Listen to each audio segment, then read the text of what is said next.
નમસ્કાર મિત્રો, હું શ્રીમાળી તૃપ્તિ ફરી એકવાર તમારું સ્વાગત કરું છું આજના તદ્દન નવા વિડીયોમાં. આજના આ વિડીયોમાં આપણે ફરી એકવાર બાયોલોજીને લગતા કેટલાક વન લાઇનર પ્રશ્નો લઈને આવી ગયા છીએ.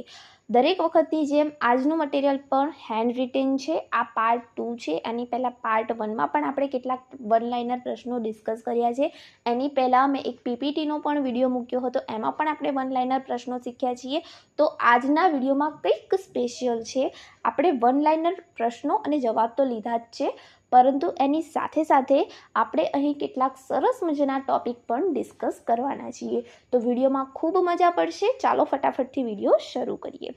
તો અહીં આજે આપણે પહેલાં જોઈશું એસએલ મિલર અને એચસી યુરેનો એક સરસ મજાનો એક્સપેરિમેન્ટ. આપણે બહુ ડિટેલમાં નથી સમજવું, ઉપર છેલ્લું જેટલું આપણા માટે જરૂરી છે એટલું સમજી લઈએ. તો એસએલ મિલર અને એચસી યુરેએ એક એક્સપેરિમેન્ટ કર્યો. જે મિલર હતા એ ગુરુ હતા યુરેના. તો એટલા માટે એ જે આઈડિયા હતો એ પણ મિલરનો હતો. તો જે એક્સપેરિમેન્ટનું નામ પડ્યું એ પડ્યું મિલર્સ એક્સપેરિમેન્ટ. ઓકે, કર્યો કોને? એસએલ મિલરે અને એચસી યુરેએ 1953માં. તો આની પહેલાં ઓપેરિન અને હેન્ડલે એક થિયરી આપી હતી કે જે અર્થમાં જે સજીવોનું ફોર્મેશન થયું છે એ શામાંથી થયું છે? તો ઇનઓર્ગેનિક મેટરમાંથી થયું છે. કેટલીક ઇનઓર્ગેનિક મેટરમાંથી જ એનું ઉદ્ભવ થયો છે એવું એ લોકોએ કીધું હતું, પણ એ લોકોએ કોઈ એક્સપેરિમેન્ટલ પ્રૂફ નહોતા આપ્યા. તો મિલર અને યુરેએ વિચાર્યું કે ચાલો આપણે કંઈક એક્સપેરિમેન્ટ કરીએ. તો એમને શું કર્યું કે જે લેબ હતી, લેબ લેવલ, ત્યાં તેઓએ એક આવું જ જે પ્રિમેટિવ અર્થ હતી એવી કન્ડિશન પેદા કરી, એક એવું સરસ મજાનું સાધન બનાવ્યું અને એવી જ કન્ડિશન લેબની અંદર લાવ્યા. તો એમને જે પ્રિમેટિવ અર્થ હતી એની અંદર કયા કયા ફીચર્સ હતા? તો પહેલું તો ત્યાં રિડ્યુસિંગ એટમોસ્ફિયર હતું. એટલે કે જે એટમોસ્ફિયર હતું એ ખૂબ જ ઓછું હતું, અમુક વાયુઓ હતા જ નહીં એવું કહેવા માંગે છે. કયો વાયુ નહોતો? તો જે આપણી પરીક્ષા માટે ખાસ જરૂરી છે કે પ્રિમેટિવ અર્થમાં કયો વાયુ હતો નહીં, તો એ હતો O2, ઓક્સિજન. ઓકે, ઓક્સિજન શું હતો? એબસન્ટ હતો. ક્યાં? પ્રિમેટિવ અર્થમાં. ઓકે, ખાસ યાદ રાખીશું, ઓક્સિજન એબસન્ટ હતો. તો બીજું શું હતું? તો હાઈ ટેમ્પરેચર હતું, ખૂબ જ ઊંચું તાપમાન હતું, ધગધગતો ગોળો કહીએ છીએ ને એવું. વોલ્કેનિક સ્ટ્રોમ્સ હતા. વોલ્કેનો જે હતો તે બહુ ઊંચું તાપમાન હતું એટલે હંમેશા વોલ્કેનો ઉભરાતા રહેતા હતા, બરાબર. અને લાઇટનિંગ થતી હતી, લાઇટનિંગ વીજળી ખૂબ થતી હતી. તો આવું એનું વાતાવરણ હતું. તો એ લોકોએ એક સરસ મજાનું પાત્ર બનાવ્યું અને એની અંદર ઇલેક્ટ્રોડ્સ પણ ગોઠવ્યા કે જેથી લાઇટનિંગ થઈ શકે, લાઇટનિંગ ઇફેક્ટ પણ મળે. તો એમાં એ લોકોએ કેટલાક વાયુનો ઉપયોગ કર્યો હતો, જે હતા CH3 મિથેન, NH3 એમોનિયા અને H2 હાઇડ્રોજન. જે એમને બનાવ્યું સાધન, એમાં આ 3 વાયુઓનો એમને ઉપયોગ કર્યો હતો. હવે એક વસ્તુ અહીં ખાસ નોંધવા જેવી છે કે આ 3 વાયુનો એમને ઉપયોગ તો કર્યો, પણ એવું કંઈ પ્રૂફ નથી કે જે પ્રિમેટિવ અર્થ હતી એમાં આ 3 વાયુ હતા, બરોબર. એવું ક્યાંય પણ પ્રૂફ નથી. એમને આ વાયુઓનો ઉપયોગ કર્યો હતો પરંતુ એમના એક્સપેરિમેન્ટમાં. અને એક્સપેરિમેન્ટના રિઝલ્ટ સ્વરૂપે આપણે અહીં જે મેઇન વસ્તુ છે આપણા પરીક્ષા માટે કામની છે એવી જ ડિસ્કસ કરી રહ્યા છીએ. તો બહુ ડિટેલ્સમાં નથી જતા, પણ જે આપણા માટે જરૂરી છે, કામનું છે, એ લઈ રહ્યા છીએ. તો અહીં જે વાયુઓ એમને લીધા, મિથેન, એમોનિયા અને હાઇડ્રોજન, એની ઉપર થોડા આવી જઈએ. તો એમને એક રેશિયોમાં લીધા. શું હતો રેશિયો? 2:1:1. યાદ રાખીશું, 2:1:2. ઓકે, આવા રેશિયોમાં એમને આ મિથેન, એમોનિયા અને હાઇડ્રોજન વાયુને લીધા. કેટલા રેશિયોમાં? 2:1:2. ઓકે, તો MCQ માટે જે અગત્યનું છે એ આપણે અહીં ડિસ્કસ કરી રહ્યા છીએ. 3 વાયુ લીધા મિલર અને યુરેએ, મિથેન લીધો, એમોનિયા લીધો અને હાઇડ્રોજન લીધો 2:1:2ના રેશિયોમાં. હવે એમને આ એક્સપેરિમેન્ટનું રિઝલ્ટ મળ્યું. તો રિઝલ્ટમાં શું મળ્યું એમને? તો કેટલાક એમિનો એસિડ્સ હતા. શાની અંદર? જે એમને પેલું વાતાવરણ ઊભું કર્યું હતું ને, અને છેલ્લે જે એમને પાણી મળતું હતું, બરાબર. આની અંદર એમને છે ને પ્રિમેટિવ અર્થમાં જે છે પાણી જે હતું ને એ બાષ્પના સ્વરૂપમાં હતું, વરાળના સ્વરૂપમાં, બરાબર. અહીંયા એ લખ્યું નથી. હાઈ ટેમ્પરેચર હતું બહુ જ, તો વરાળ જેવા સ્વરૂપોમાં પાણી હતું વાતાવરણમાં, તો એ પ્રમાણે એમને પાણી પણ લીધું હતું અને છેલ્લે કન્ડેન્સર મૂકીને એને એ લોકો કલેક્ટ કરતા હતા. તો જે પાણી કલેક્ટ થયું એની અંદર એમને કેટલાક એમિનો એસિડ મળ્યા હતા અને કેટલાક ગ્લાયસિન જે છે, એડેનિન એવા મળ્યા હતા, શુગર્સ પણ મળી હતી, બરાબર. તો એ રીતે એમને રિઝલ્ટ્સ મળ્યા હતા. તો હવે જે આપણે સજીવ છીએ તો આપણને જીવવા માટે જે છે એમિનો એસિડ્સ, પ્રોટીન્સ બધું જોઈએ છે. તો એવું સાબિત થઈ શકે કે જે આ ઓર્ગેનિક મેટર્સ છે એ આ રીતે પૃથ્વીમાં ઉદ્ભવી હશે. એટલે જે હેન્ડલે અને ઓપેરીને જે થીસીસ આપી હતી એ અહીં સાચી સાબિત થઈ. ઓકે, તો આ હતો યુરે અને મિલરનો એક્સપેરિમેન્ટ. તો આપણે ઉપર છેલ્લું બધું જોઈ લીધું. હવે આપણે આગળ આના ઉપરથી કેટલાક MCQs જોઈએ. Which of the following provided energy for chemical reaction on primitive earth? તો શું હતું? એનર્જી માટે હતી. સનલાઇટ તો હતી જ. બીજું શું હતું? લાઇટનિંગ થતી હતી, વીજળી થતી હતી, વોલ્કેનિક એક્ટિવિટી હતી. ઓકે, અને સમ ગેસીસ પણ હતા. કયા હતા એ હજુ એટલી ખબર નથી, પણ કેટલાક ગેસીસ હતા. પછી આગળનો પ્રશ્ન જોઈએ. હુ demonstrated that microorganisms do not arise spontaneously from broth? તો કોને કહ્યું હતું કે જે માઇક્રો ઓર્ગેનિઝમ્સ છે એ સ્પોન્ટેનિયસલી બ્રોથમાંથી નથી જે છે ડિમોન્સ્ટ્રેટેડ થતા. ઓકે, માઇક્રો ઓર્ગેનિઝમ્સ તો કયું હતું? લુઈસ પાસ્ચરે એમને એક સરસ મજાનો એક્સપેરિમેન્ટ કર્યો હતો. આપણે એની પણ આગળ વાત કરીશું. તો MCQ જે છે અલગ અલગ ટોપિક્સમાંથી પણ આપણે લઈએ છીએ. આ વન લાઇનરનો વિડીયો છે, તો વન લાઇનર કોઈ પણ ટોપિકમાંથી આપણે લઈ શકીએ છીએ, પરંતુ અમુક ટોપિક આપણે ખૂબ જ સરળતાથી સાદી ભાષામાં સમજીએ છીએ.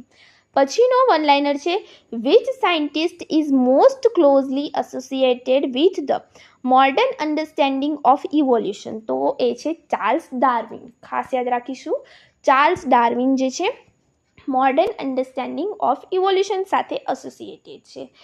હુ first used the term evolution in scientific context? તો એ હતા હર્બર્ટ સ્પેન્સર, જેમને સાયન્ટિફિક કોન્ટેક્સ્ટ જે હતો એમાં જે છે ઇવોલ્યુશન ટર્મ યુઝ કરી. તો એ હતા હર્બર્ટ સ્પેન્સર. પછી જોઈએ. Which experiment disproved the theory of spontaneous generation? Okay, તો કઈ જે થિયરી છે એ સ્પોન્ટેનિયસ જનરેશન જે છે એને ડિસએપ્રૂવ કરે છે? તો આપણે આગળ વાત કરી કે લ્યુઇસ પાસ્ચરે સરસ મજાનું જે છે એક્સપેરિમેન્ટ કર્યો હતો. તો એ એક્સપેરિમેન્ટ હતો પાસ્ચર્સ સ્વાન નિક ફ્લાસ્ક એક્સપેરિમેન્ટ. ઓકે, તો એ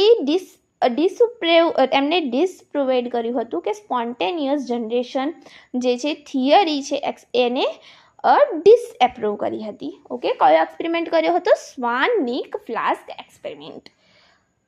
પછી જોઈએ. Who proposed the theory of inheritance of acquired characters? તો એ આપી હતી જીન બેપ્ટિસ્ટ લેમાર્ક. ઓકે, આમનું પણ આપણે ખૂબ ડિટેલમાં જોઈશું.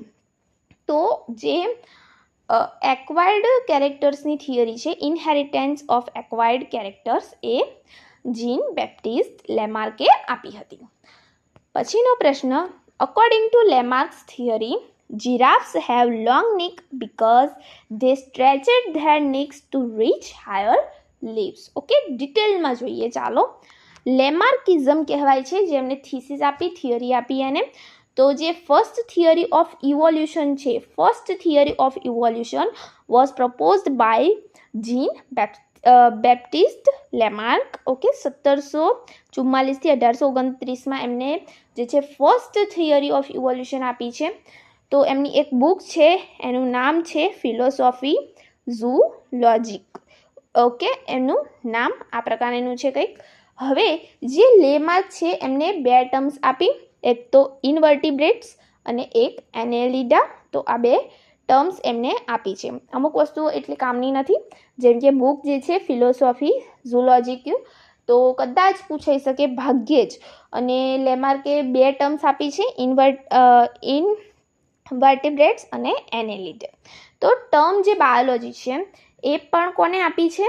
ટર્મ બાયોલોજી ભણી રહ્યા છીએ તો જે ટર્મ છે બાયોલોજી એ કોને આપી છે? લેમાર્ક એન્ડ જે છે ટ્રેવિર્નિસ એવા કરીને એક સાયન્ટિસ્ટ હતા, એમને આ જે છે બાયોલોજી ટર્મ આપી છે. પછી જોઈએ આગળ, બેઝિક કન્સેપ્ટ ઓફ લેમાર્કિઝમ. કયો હતો લેમાર્કિઝમનો બેઝિક કન્સેપ્ટ? તો internal vital force. Okay, internal vital force શું છે? તો આપણે આગળ વાત કરી કે જીરાફની ડોક લાંબી થઈ પાંદડા ખાવા માટે, એવું લેમાર્કિઝમ કહે છે.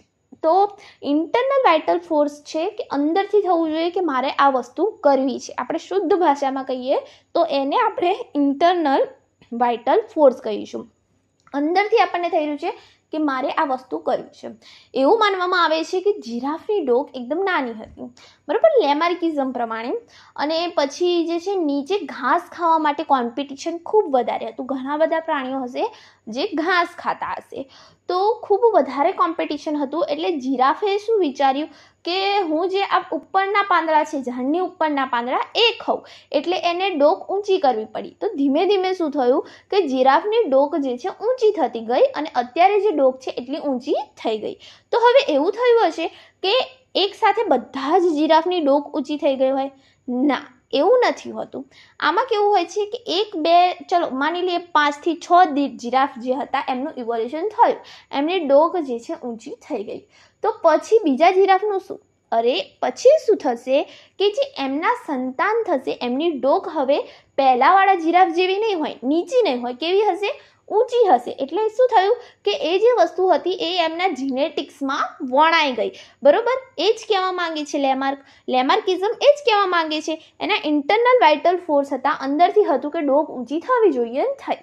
Okay, effect of environmental and new needs. Okay, એને ન્યૂ નીડ હતી કે મારે ઉપરના પાંદડા ખાવા છે, અને કેટલાક એન્વાયરમેન્ટલ ફેક્ટર્સ જે છે એ આમાં ઇફેક્ટ કરે છે.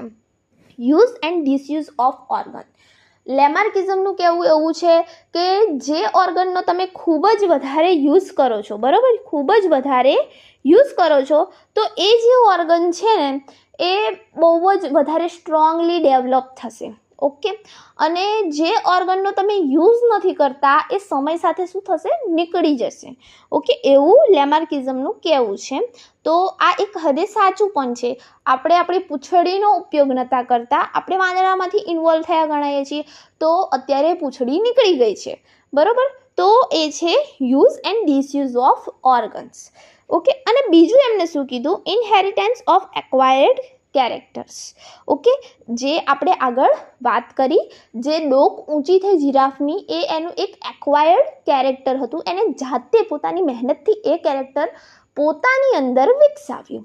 ઓકે, એને એક્વાયર્ડ કર્યું એ કેરેક્ટરને. ઓકે, હું આશા રાખું છું કે તમને ખબર પડી રહી છે.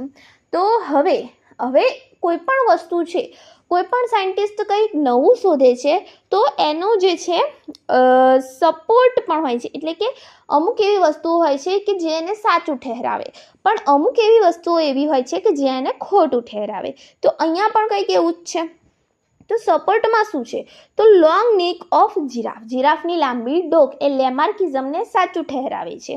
બીજું શું છે? સ્ટ્રેચેડ ટોસ ઓફ એક્વેટિક બર્ડ. એટલે કે જે એક્વેટિક તમે જોયું હશે કે પાણીમાં રહેતા જે પક્ષીઓ છે એમના જે ટોઝ છે ને એ સ્ટ્રેચેડ થઈ ગયા છે, લાંબા થઈ ગયા છે. જોયા છે ને બગલા છે તો એમના પગ કેવા લાંબા થઈ ગયા છે?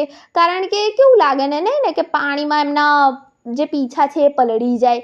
જે પેલા બીજા પક્ષીઓ છે એમના જેવું હોત તો પીછા પલળી ગયા હોત. ખરી વાત ને? તો એટલા માટે એમના જે ટોઝ છે ને એ સ્ટ્રેચેડ થઈ ગયા છે, લાંબા થઈ ગયા છે. એમની ચાંચ પણ કંઈક એવી રીતે વિકાસ પામી છે. તો આ વાતે તો ભાઈ જે લેમાર્કિઝમ છે એ સાચું છે. બીજું શું છે? તો લોસ્ટ લેગ ઓફ સ્નેક. સાપે એના પગ ગવાઈ દીધા. સરકીને ચાલતો હતો તે કે હવે પગનું કંઈ કામ નથી એટલે પગ ગવાઈ દીધા. તો લોસ્ટ લેગ ઓફ સ્નેકના પગ ગતા રહ્યા. અને બીજું પણ છે કે જે તમે શિકારી કરતા પ્રાણીઓ જુઓ તો એ બધાના નખ કેવા હોય છે, અંદરની બાજુ વળેલા હોય છે. તો એ પણ લેમાર્કિઝમને સપોર્ટ કરે છે કે એમને શિકાર કરવો તો એટલે એમના પંજા એ પ્રકારે વિકાસ પામ્યા છે. તો ઘણી બધી વસ્તુ એવી છે જે લેમાર્કિઝમને સપોર્ટ કરે છે. તો એવી કઈ વસ્તુ છે જે એને સપોર્ટ નથી કરતી? તો છે organism tend two increase there size. Okay, હવે સાયન્ટિસ્ટો એવું કહે છે કે ચલો કે આને કહી દીધું, જે યુઝ અને ડિસયુઝ આપી દીધું અને એવું કહી દીધું ઇનહેરિટન્સ ઓફ એક્વાયર્ડ કેરેક્ટર. પણ જો એવું છે તો જે ઓર્ગેનિઝમ્સ છે અમુક, જેમ કે તમે જોયું હશે પ્લાન્ટ છે, ઝાડવું એ કેટલું ઊંચું છે, બરોબર, કેટલા મોટા મોટા છે. પણ તમે બીજી બાજુ જુઓ તો ઘાસ પણ એક પ્રકારનું પ્લાન્ટ જ છે ને. તો એ કેમ ઊંચું નથી થતું, એ કેમ મોટા ઝાડ નથી બની જતા, બરોબર, એવું કહેવા માંગે છે. અને બીજું કહે છે કે બાયસેપ્સ મસલ્સ ઓફ બ્લેકસ્મિથ. ઓકે, હવે એવું છે કે કોક ભાઈ છે એમને 6 પેક્સ છે, સરસ મજાની બોડી છે, બોડી બિલ્ડર છે એકદમ. તો એવું થશે કે એમનું છોકરું જે જન્મ્યું એ પણ બોડી બિલ્ડર જન્મશે, બરોબર. હવે અહીં શું કહેવા માંગે છે કે એક્વાયર્ડ કેરેક્ટર કરેલું છે, એક્વાયર્ડ. ઓકે, ફોકસ કરવાનો છે આપણે એક્વાયર્ડ ઉપર, કે કોઈ વસ્તુ એવી છે કે એને જાતે પોતામાં વિકસાવી છે. તો બોડી બિલ્ડર ભાઈ સાહેબ છે એમને પણ જાતે બોડી બનાવી છે, 6 પેક્સ બનાવ્યા છે. તો એવું થશે કે એમના છોકરામાં પણ એ ઇનહેરિટન્સ આવી જશે? ના, એવું નહીં થાય. તો અમુક વસ્તુઓ એવી છે જેમાં ઇનહેરિટન્સ ઓફ એક્વાયર્ડ કેરેક્ટર જે છે એ વર્કિંગ નથી. બીજું એક એનું એક્ઝામ્પલ એવું છે આઈઝ ઓફ રીડર, એટલે કે જે બહુ વાંચ કરે છે તો પોતાની આંખોનો કેટલો ઇસ્તેમાલ કરે છે. તો એવું બન્યું કે એની આંખો કંઈક એક્સ્ટ્રા ઓર્ડિનરી બની ગઈ, બહુ સરસ બની ગઈ, કંઈક વધારે પડતો વિકાસ થઈ ગયો, ઘણી બધી મોટી બની ગઈ.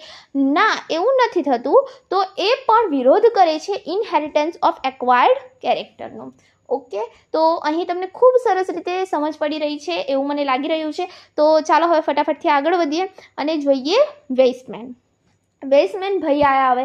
તો એ જે છે એમને આપી the theory of continuity of germplasm. Okay, એમને થિયરી આપી, યાદ રાખીશું.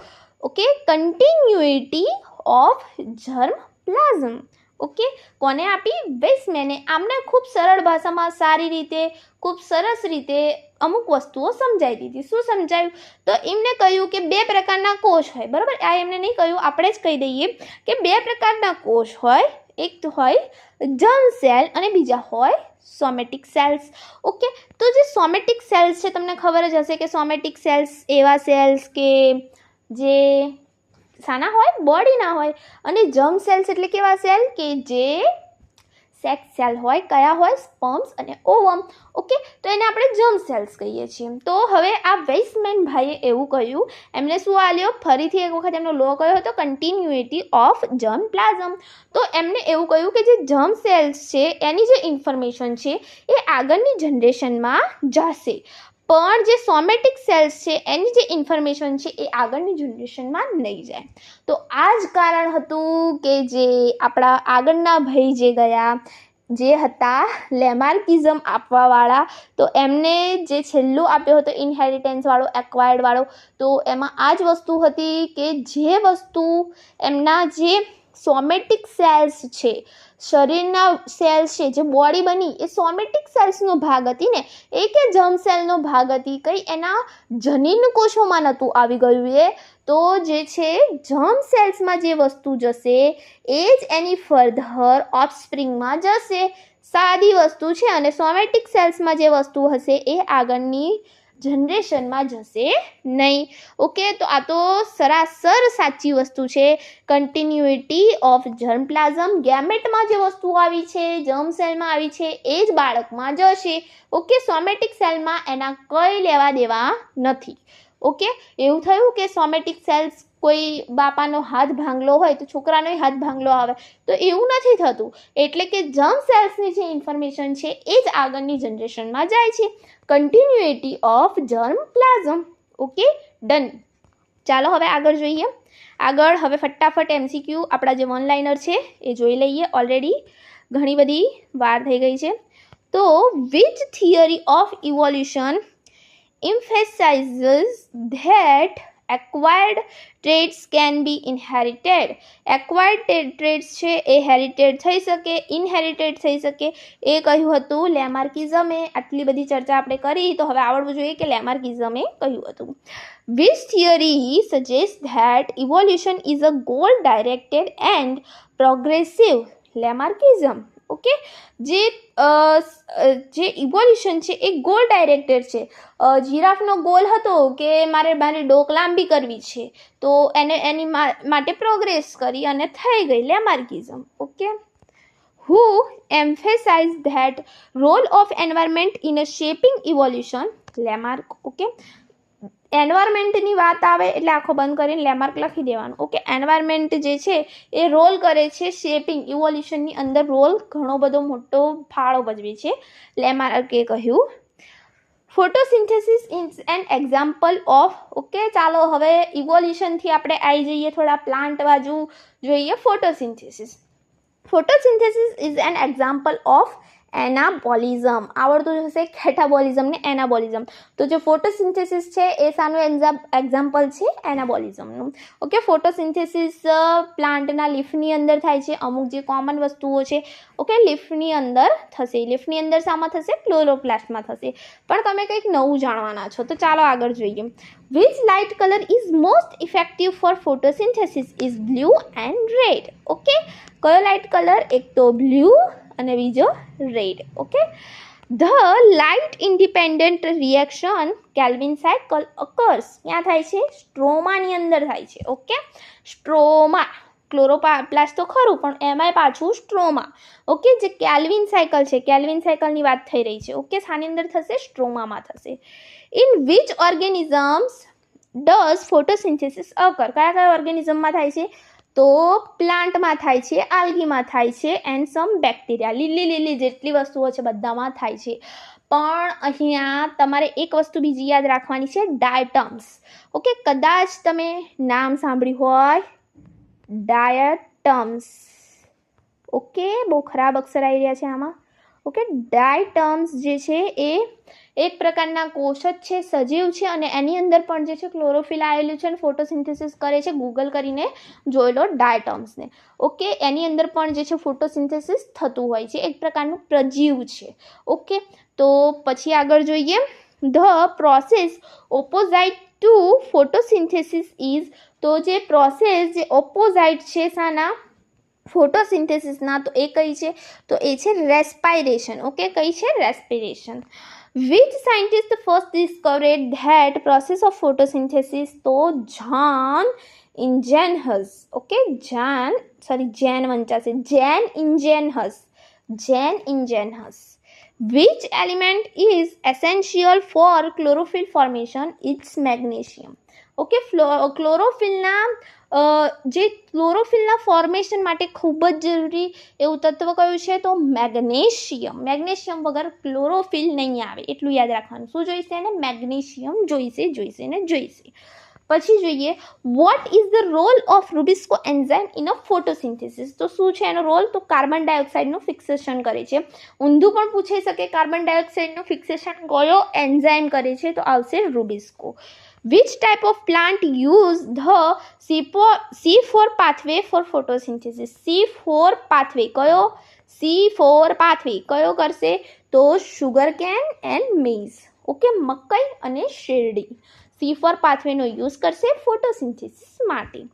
અને આજનો આપણો છેલ્લામાં છેલ્લો પ્રશ્ન, જે કીધું ને કશુંક ઇન્ટરેસ્ટિંગ ભણીશું આપણે, તો છેલ્લો પ્રશ્ન એ જ છે કે what is the primary site of photosynthesis? Primary site કઈ છે ફોટોસિન્થેસિસ માટે? આપણે ક્લોરોપ્લાસ્ટ લખીએ, આ લખીએ, તે લખીએ, પણ ઓપ્શનમાં જ ના હોય તો શું કરવાનું? તો અહીં આવશે મેઝોફિલ સેલ. ઓકે, મેઝોફિલ સેલ્સ જે છે એ પ્રાઇમરી સાઇટ છે ફોટોસિન્થેસિસ માટેની પ્લાન્ટ લીફની અંદર. ઓકે, તો જે સેલ છે એને શું કહીશું આપણે? મેઝોફિલ સેલ્સ. ઓકે, તો આશા રાખું છું કે તમને આજનો આ વિડીયો ખૂબ જ મદદરૂપ થઈ રહેશે. તો જો વિડીયો ગમ્યો હોય તો પ્લીઝ આ વિડીયોને લાઇક કરો, તમારા મિત્રો સાથે શેર કરો, અને જો અમારી આ ચેનલ પર નવા હોય તો આને સબસ્ક્રાઈબ કરવાનું ના ભૂલતા. Thank you friends. Keep watching, keep learning.